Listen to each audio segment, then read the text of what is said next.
size of the chelate rings. चीलेट वलयों की का आकार, स्थायित्व चीलेट रिंग के आकार पर निर्भर करता है. It depends on the size of the चीलेट ring. Stability of the चीलेट depends on the size of the चीलेट rings. कार्बनिक यौगिकों की तुलना में 5 सदस्य वाले चीलेट अधिक स्थायी होते हैं. क्यों होते हैं? क्योंकि मेटल परमाणु का आकार कार्बन की तुलना में बड़ा होता है और बंध कोण जो होता है, बंध कोण that means bond angle between this ligand metal and ligand is 90 degree, whereas in the case of carbon it is 109 degree.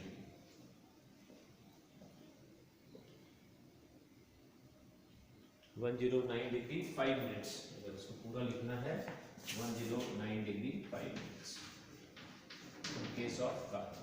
जब ये कार्बन के केस में हम देखते हैं तो इस कारण से क्या होता है, 5 सदस्यीय चीलेट रिंग के निर्माण में ethylene diamine, oxalate ion, glycine,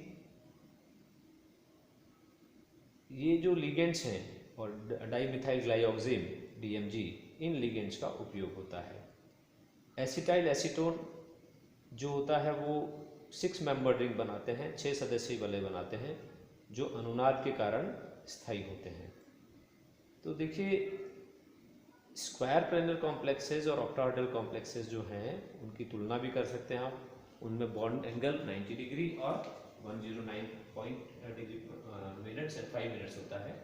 तो साइज ऑफ द रिंग जो है उसका क्या फर्क पड़ रहा है, जो स्थायित्व होता है चीलेट्स का वो चीलेट रिंग के आकार पर निर्भर करता है.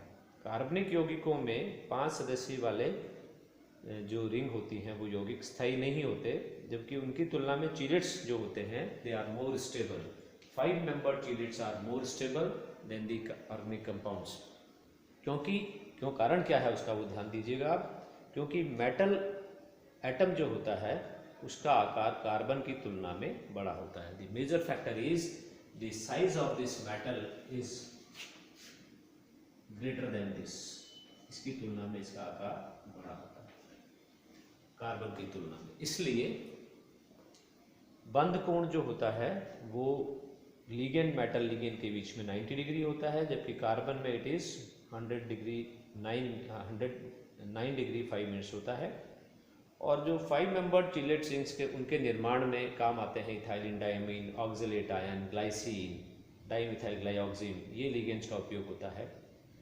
अब आपको लिगेंड्स मैंने बताए थे. एसिटाइल एसीटोन अगर काम में लेते हैं तो वो रिंग बनती है, चीलेट बनता है 6 मेंबर्ड, 6 सदस्यीय वलय बनती है और उसमें अनुनाद होता है, इसलिए वो ज़्यादा स्थायी होते हैं. जैसे टाइटेनियम का कॉम्प्लेक्स है, चीलेट है, एसिटाइल एसीटोन इसमें लिगेंड है, एसिटाइल एसीटोन लिगेंड है टाइटेनियम के साथ में. इसी तरीके से क्रोमियम के साथ भी AC is what, acetyl acetone. Cobalt के साथ भी ऐसा ही कॉम्प्लेक्स बनता है.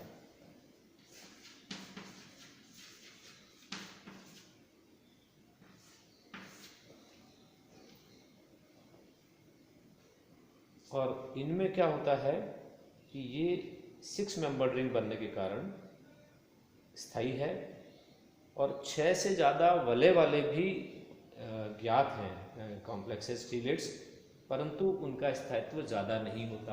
अब यहाँ आगे कि 5 मेंबर रिंग स्टेबल है, 6 मेंबर ऑर्गेनिक कंपाउंड्स में भी स्टेबल है, लेकिन यहाँ पर अगर 6 मेंबर से ज़्यादा मेंबर हैं तो उसका स्थायित्व कम क्यों होता है, ये भी आपको ध्यान देना होगा.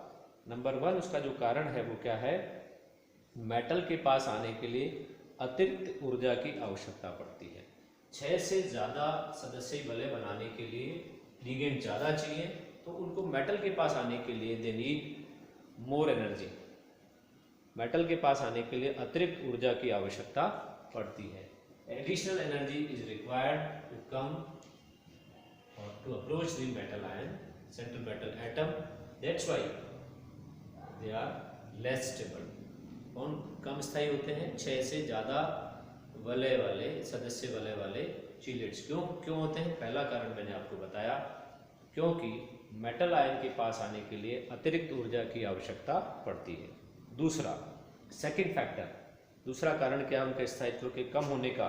6 मेंबर से ज़्यादा सदस्य वाले चीलेट्स के स्थायित्व के कम होने का कारण क्या है? दूसरा, sterically non crowded ring configuration को प्राप्त करना कठिन होता है। It is difficult to get sterically non crowded ring configuration, मतलब त्रिविम दिशाओं में या तीनों उसमें आकाशीय उसमें संरचना में नॉन क्राउडेड मतलब कम भीड़ भाड़ वाला आपको अगर कॉन्फ़िगरेशन पाना है उसका किसका चीलेट का, तो उसको प्राप्त करने के लिए दिक्कत होती है, क्योंकि उसमें त्रिविम बाधाएं आ जाती है। Sterically it is not possible. तो sterically non crowded ring configuration को प्राप्त करना कठिन होता है, ये दूसरा कारण है। पहला क्या बताया था आपको कि मेटल के पास आने के लिए अतिरिक्त ऊर्जा की आवश्यकता पड़ती है। किसको? 6 से ज़्यादा अगर सदस्य वलय बनानी है, तो अगर लिगेंड को और लाना है पास में, तो अतिरिक्त ऊर्जा की आवश्यकता पड़ती है। दूसरा, sterically non crowded ring configuration को प्राप्त करना कठिन होता है। और तीसरा कारण है, बड़े और बल्कि लिगेंड्स कम स्थायी संकुल बनाते हैं। बड़े और बल्कि लिगेंड्स यानी जो लिगेंड्स साइज में बड़े हैं और बल्कि मतलब भारी लिगेंड्स हैं, वो कम स्थायी संकुल बनाते हैं। जैसे एसिटाइल एसीटोन के 3 स्थान पर आइसोप्रोपिल और सेकेंडरी ब्यूटाइल जैसे अधिक स्थान घेरने वाले समूह उपस्थित हो, तो क्यूप्रिक और फेरिक आयन उनके साथ संकुल नहीं बनाता। भारी समूहों में दाता परमाणुओं के पास परस्पर प्रतिकर्षण होता है। आप देखिएगा कि एक बहुत बड़ा कारण है कि 6 से ज़्यादा सदस्य वलय वाले चीलेट्स स्थायी क्यों नहीं होते। उसका बहुत बड़ा कारण यह है कि जब बड़े और बल्कि लिगेंड्स जो होते हैं वो कम स्थायी संकुल बनाते हैं। ये एक याद रखिएगा, बड़े और बल्कि भारी और जो थोड़े से फैलाव वाले होते हैं, ऐसे लिगेंड्स कम स्थायी संकुल बनाते हैं। जैसे एसिटाइल एसीटोन के तीनों स्थानों पर के 3 स्थान अगर हैं, उन पर आइसोप्रोपाइल या सेकेंडरी ब्यूटाइल जो स्थान अधिक घेरते हैं, आइसोप्रोपिल और सेकेंडरी ब्यूटाइल,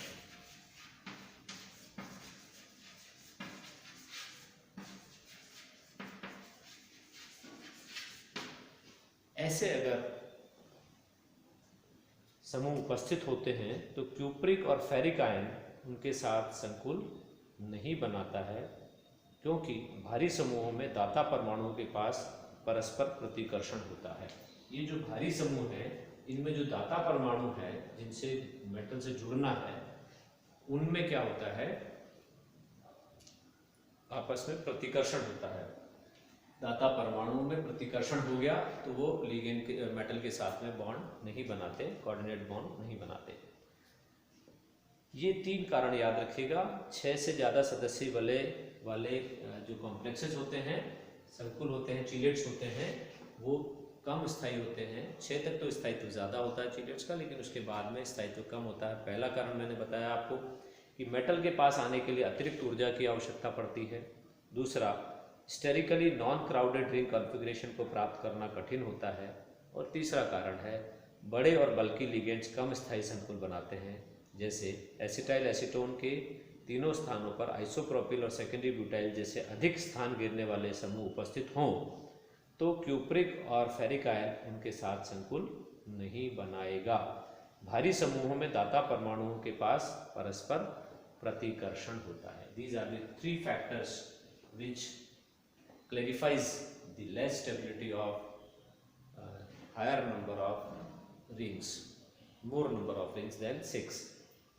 अपने अधिक स्थायित्व के कारण चीलेट प्रकृति में पाए जाते हैं और महत्वपूर्ण होते हैं। अब इम्पोर्टेंस क्या है, चीलेट्स के स्थायित्व को प्रभावित करने वाले 3 कारक भी आपने देख लिए। और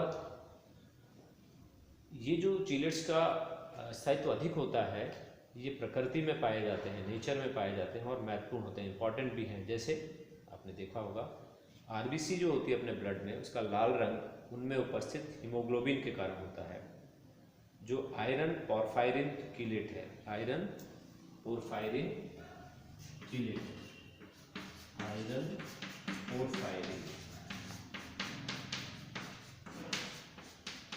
हीमोग्लोबिन में आयरन पोरफायरिन चीलेट होता है।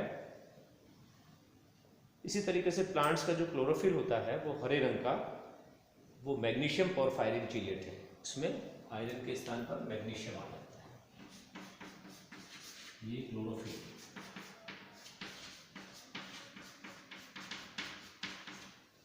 Magnesium porphyrin complex. ऐसे ही विटामिन B12, कोबाल्ट 3+ और पोरफायरिन का चीलेट है। तो ये जो चीलेट्स हैं आप देख रहे हैं कितने इंपॉर्टेंट है, ब्लड में, आरबीसी में, क्लोरोफिल में, प्लांट्स में क्लोरोफिल कितना इंपॉर्टेंट है। और इसी तरीके से विटामिन B12 वो कोबाल्ट और पोरफायरिन का चीलेट है। इस तरीके से पोरफायरिन जो है वो क्या है, एक चीलेटिंग एजेंट है। तो पोरफायरिन के साथ इन मेटल्स का जब कॉम्प्लेक्स बनता है तो आप देखिए नेचर में इनकी इंपॉर्टेंस कितनी है। सो चीलेट्स आर इम्पॉर्टेंट। आपसे एग्जाम में शॉर्ट नोट पूछा जाता है या चीलेट्स पे पूरा क्वेश्चन पूछा जाता है। व्हाट आर चीलेट्स, उनको कैसे, आप उनके स्थायित्व को बताइए, वो स्थायी क्यों होते हैं और ज़्यादा रिंग वाले स्थायी क्यों नहीं होते और इनकी क्या उपयोगिता है, ये सब आपको इसमें समझ में आ गया होगा।